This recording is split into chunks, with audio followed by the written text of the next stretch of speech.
All right, let's talk about something you probably think you know inside and out, the file. On your computer, sure, it's simple. But the second that file hits the cloud, it transforms into something else entirely. It becomes this powerful, intelligent package that basically runs the modern internet. So let's break down what's really going on. So let's just kick things off with this question, because this really gets to the core of what the cloud is all about. The moment you upload something, it kind of stops being a simple file and evolves into something much, much smarter, a fundamental building block for huge, world-spanning applications. On your laptop or your desktop, a file is pretty straightforward, right? It's got a name, it's got some stuff inside. But in the massive world of cloud storage, like Amazon's S3, that file gets a major upgrade. It becomes an object, a powerful, self-contained little bundle of information that's designed to live alongside literally trillions of others. Okay, so let's actually peel back the layers here and see what makes this cloud object so different, and frankly, so much more powerful than the humble file we're all used to. Okay, the best way to get your head around this is to picture a warehouse. Not just any warehouse, but a gigantic, totally automated one that holds trillions and trillions of items. An S3 object isn't just an item on a shelf. It's more like a smart package, totally self-contained, with its own precise address label, its contents, and a detailed manifest that tells you everything you need to know about what's inside. So, what's actually in one of these smart packages? Let's do a little anatomy lesson and break down a cloud object piece by piece. First thing you have is the key. This is that unique address label on our package. And listen, this isn't just a file name, folks. It's the full path, the exact aisle, the exact shelf, and the exact bin number that lets the system find your one specific package instantly, even when it's surrounded by trillions of others. Next, you've got the value. This is, well, it's the actual stuff in the box, and it can be absolutely anything you want to store. A tiny little text file, a huge 5 terabyte video file. It doesn't matter. To the system, it's all just a sequence of bytes. And finally, this is where it gets really smart. The metadata. Think of this as the manifest taped to the side of the box. It's information about the data.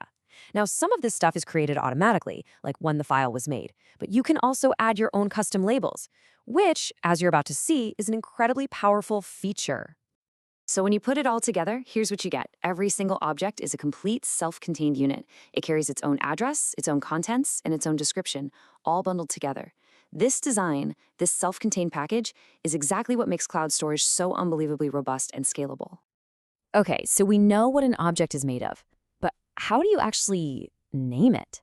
Because getting that address label, that key, right, is absolutely positively critical, and there are some important rules to follow. The official documentation really nails it here. The key name is what uniquely identifies your object. It's as simple as this. If that key is off by even a single character, your package is basically lost in that massive warehouse. And there are some hard rules you gotta follow. For one, the key can be pretty long, up to 1,024 bytes, which gives you a ton of room for descriptive names. But, and this is super important, it's case sensitive. myfile.jpg with a capital M is a completely different object with a totally different address than myfile.jpg with a lowercase m. Look, to save yourself a ton of headaches down the road, it's really best to just stick to what we call safe characters. Letters, numbers, you're always good there. But you have to be really careful with others, like backslashes, because they can cause all sorts of weird, unpredictable errors when different apps try to read your data. And believe me, this isn't just about being neat and tidy. A poorly chosen key can lead to broken links, apps behaving weirdly, or just flat-out access-denied errors. Good naming hygiene isn't just a nice-to-have, it's the foundation of a reliable system in the cloud. Okay, so you've got maybe millions or even billions of these objects. How on earth do you keep it all organized and not just have a chaotic mess? Let's take a look at how organization works in the cloud. Now here's a super clever detail. The cloud doesn't really have folders, not like your computer does. We just create the illusion of them, using something called prefixes inside the object's key name. So by naming something photos/vacation.jpg, that / makes it look and act just like the file vacation.jpg is sitting inside a photos folder. It's a simple trick, but it's incredibly effective. But that folder system, it's a bit rigid, right? An object can only live in one folder. What if you want to categorize your stuff in multiple different ways at the same time? Well, for that, we turn to tags. So let's break down the difference. A prefix gives you a single, rigid hierarchy, just like a folder. But tags? Oh, tags are a total game changer. They're flexible labels. An object can have multiple tags, like project equals alpha and status equals draft. This means you could find that same object by searching for all alpha project files or by searching for all files that have a draft status. It's a way more powerful, multidimensional way to organize everything. All right, we've talked theory, we've talked anatomy. Now let's see what these things can really do when we look at the sheer power and scale of objects in action. First off, let's talk about sheer size. A single object can be up to 5 terabytes. I mean, to put that in perspective, that's something like 1,000 hours of HD video or millions of photos, all wrapped up inside one of these smart little packages. And remember those tags we talked about?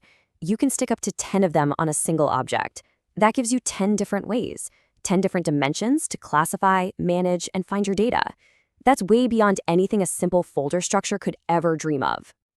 And these objects aren't just sitting there collecting digital dust. You're constantly interacting with them, uploading, copying, deleting.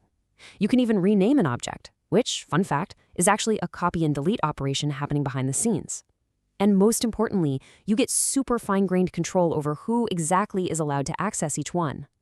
And this, right here, is why all of this matters so much. When you understand the cloud object, you understand a fundamental building block of the entire modern internet. From the pictures on every website you visit, to critical backups of databases, to the enormous data sets that are training AI models right now, it all runs on these simple, smart, self-contained packages. So the next time you save a photo to the cloud or drag a document into a shared drive, just remember what's really happening under the hood. It's not just a file anymore. It's becoming a sophisticated object, a smart container ready to power the next big thing. The only real question left is, what are you going to build with them?